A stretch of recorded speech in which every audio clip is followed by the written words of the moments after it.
typically talk about on your forums, and I realize that you're a writer for Forbes magazine, you're a public speaker, and the list goes on of great things. But I do want to take a sidebar real briefly.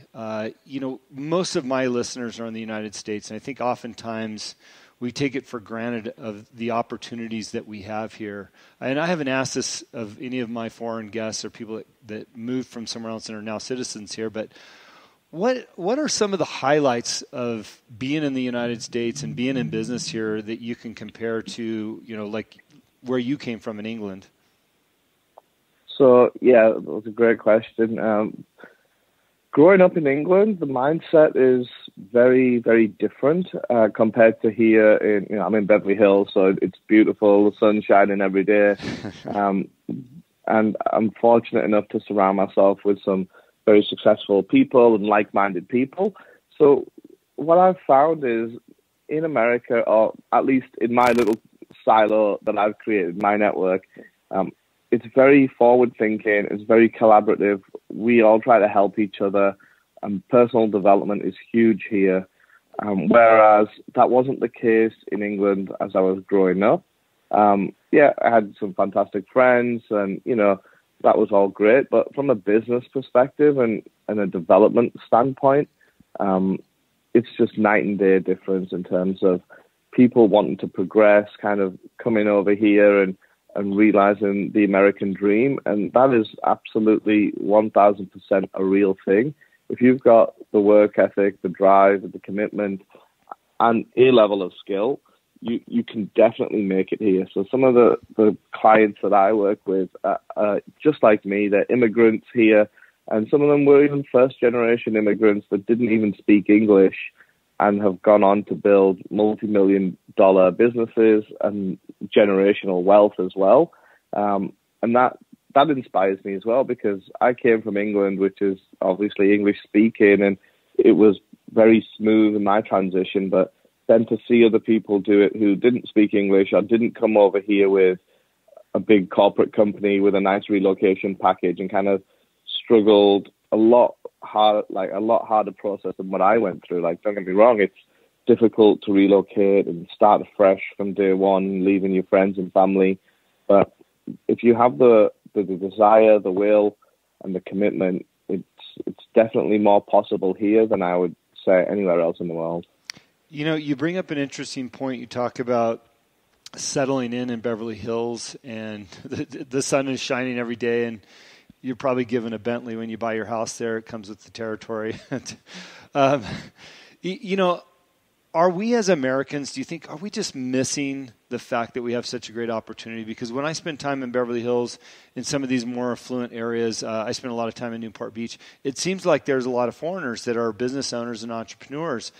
And I believe that they come here realizing how great of an opportunity they have to be here, and they fight extra hard because they realize it's an opportunity based on where they came from. I think maybe just as Americans, sometimes we get a little bit lazy and we take it for granted and we give up too early, because I see, in my opinion, far more successful foreigners in some of these wealthy areas than I see Americans running around. Maybe that's just my own perception, but what are your thoughts? Yeah, I think there's an element of that. I think let's just use Southern California or Beverly Hills as an example. If you grow up here, it's all you know. Every single day of your life, pretty much the sun's been shining, you're going to the beach, you're having fun. That is your norm. So you don't really know anything better or anything worse than where you've grown up through, better or worse, right? It's no fault of any one person. But if you compare that to someone who's been through some real struggle, and then they come here and they see, oh my God, this is amazing. I could be up in the mountains in 2 hours and be skiing. And then the same day I could go surfing on some of the best beaches in the world. You literally, it gives you that extra drive to say, this is it. I'm here. This is my time. This is now. And don't ever let go of that chance. So it's two ends of the spectrum where, if you come from another country, and don't get me wrong, my life in England was fantastic and I was very blessed. Mm-hmm. But to make the move from England to LA was just fantastic. And that drive that I have, even still today, 8 years later, is still there and it's still strong.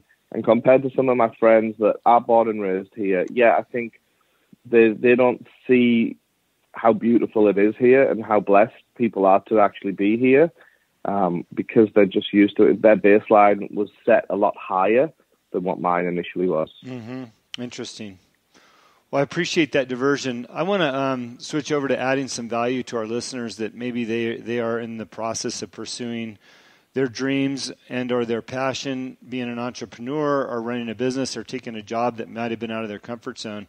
I want to hit on a few topics that you talk about and help give them some value. And I think the first one is I get a lot of questions about scaling business. And usually that question is centered around inventory levels. You know, they've started a business, they've got a product, they're selling through, and it's like, okay, when do I buy more product and how much I need to be making to increase that product? And at what point am I actually making money where I'm not chasing the product? You know the drill that I'm talking about, because if somebody's scaling, it's exciting, but at the same time it can be intimidating because of cash flow and product. Yeah, I think, the main killer of businesses is not profitability, like most people would think. Mm-hmm. It's actually cash flow. So really having a good understanding of your cash flow cycles, of your full working capital cycle, is critical for any business. And a part of that is understanding what your margins are, but more importantly, knowing what the bank balance is, what's coming up. And if you can really control your cash flow, your working capital cycle, I think that's the key to success. And unfortunately, I can't give you a number because every industry is different. But generally speaking, if you know your numbers and you know your metrics specifically around the working capital cycle, so from the day you're spending that first dollar, bringing in inventory, all the way to the end where you're collecting that money and it's hitting your bank account, you need to chunk that down into different segments and really be on top of that. That's the place that I would always focus first on. Yeah, and also within that cash flow, and have a good idea of what lead time is for production. If you're producing something, who your manufacturers are, shipping times, and things like that, because that cash flow plays a whole role in that. You might have a customer and that's... taxes. And taxes. Yeah, Yeah, and if you have a net 15 or net 30 on a receivable, but yet you've got a 60-day production, all of a sudden you're putting cash money out 60 to 90 days in advance before you're collecting. And I think sometimes people overlook that a little bit. Yeah, no, that's, especially with the manufacturing companies that we work with, a lot of the things that we have to do initially is get better terms. A lot of people have got long-lasting relationships with their vendors, but they never ask for better terms. One of the things that we recommend is give a discount to get those terms changed and get that cash in sooner, or work out better terms with your vendors so that you can pay them later. So there's always flexibility there, and there's no harm in asking and working with your vendors and your clients to be able to use that to your advantage. I would be curious your opinion on banking as an example of something to talk about. I think it's always important to establish a relationship with a small business bank where you can really get to know the people within the bank organization from the top to the bottom, so that as you scale your small business up, they scale with you and add resources, and potentially they might be a good source for a line of credit or a business loan, as opposed to one of the big institutional banks. Everybody knows the big banks on the corners. What are your thoughts on banking? I think you hit the nail on the head. It's all about relationship. If you're wanting to develop a stronger relationship and really scale with more flexibility, you're going to get that from your local credit union or smaller bank, and potentially they're going to be a lot safer when the recession does hit, rather than the big banks, which have more facilities and more prestigious names and accessibility. It's easier. But I would recommend doing both. I would say set up with a big bank and run some funds through there. But initially, when you're starting out, definitely go with a smaller, local kind of credit union type bank and build that relationship close, because if you show value and start growing quickly, they have more flexibility to support you, especially if they already deal with similar businesses in that industry, and they know that industry. They'll be able to help you a lot quicker and a lot better than, let's say, Chase or Wells or one of the big banks. Mm-hmm. Interesting. Along those lines, I in my business consulting line of work, I get a lot of startup businesses that are looking to raise capital. And oftentimes I'd rather see them bootstrap it on their own before taking in a bunch of capital. It seems like people are going the easy route and trying to raise money, and maybe they get a few bucks. What are your thoughts on raising capital for small business and seeking that out versus bootstrapping? Yeah, I agree with you. My preference is to kind of bootstrap, strap in, and away you go for a few months or years. We recently raised $40 million for one of our clients. I helped raise $40 million. There's a lot of different pieces at play there. And they were a fintech company, and it was very difficult. Things changed very quickly. And when you open the doors to VC funding or private equity funding, the dynamic of the business is going to change overnight. You effectively have these rich people or very shrewd business people looking in from a distance and kind of just waiting, and they're just circling around, and they then start to squeeze. So the culture and the dynamics of the business do eventually change. So to counteract that, if possible, there's other ways and better ways to do that before you go to VC funding or PE funding.